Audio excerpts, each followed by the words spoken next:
दोस्तों, आज हम बात कर रहे हैं उत्तराखंड के उत्तरकाशी में चार धाम परियोजना के अंतर्गत बन रही सिलक्यारा सुरंग में फंसे 41 मजदूरों की। यह मजदूर यमुनोत्री हाईवे पर बन रही सुरंग में काम कर रहे थे। तभी अचानक सुरंग का एक हिस्सा ढह गया और लगभग 41 मजदूर उसके अंदर फंस गए और इन्हें फंसे लगभग एक हफ्ते से ज़्यादा हो गया है।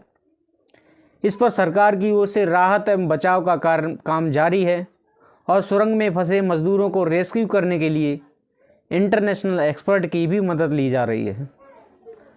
सुरंग के लगभग 8 ओर से ड्रिलिंग कर मजदूर तक पहुंचने की कोशिश की जा रही है।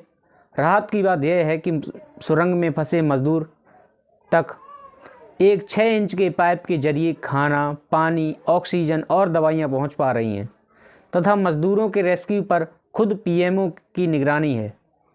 तो ऐसे में आइए जानते हैं टनल बनाते कैसे हैं।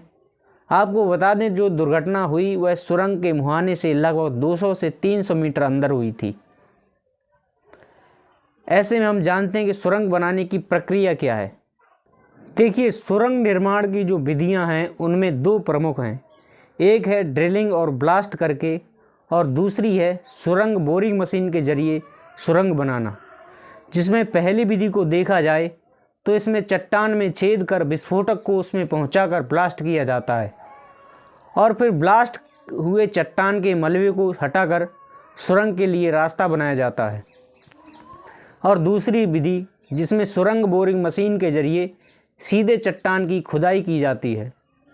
इसमें मशीन के आगे के हिस्से में बेहद मजबूत ब्लेड लगे होते हैं जो चट्टानों को काटकर सुरंग के लिए रास्ता बनाते हैं।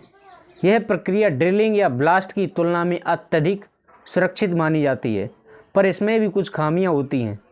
जैसे कि सुरंग में खुदाई करने वाली मशीन काफ़ी महंगी होती है, जिनकी लागत, रखरखाव तथा मेंटेनेंस में काफ़ी खर्चा आता है।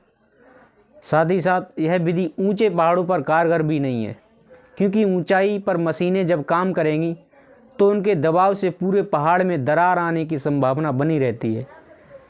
इस कारण इसका इस्तेमाल हिमालय के क्षेत्रों में कम किया जाता है। इसलिए इस विधि का इस्तेमाल कम ऊंचाई वाले क्षेत्रों में या फिर अंडरग्राउंड टनल वाली जगह पर ज़्यादा किया जाता है।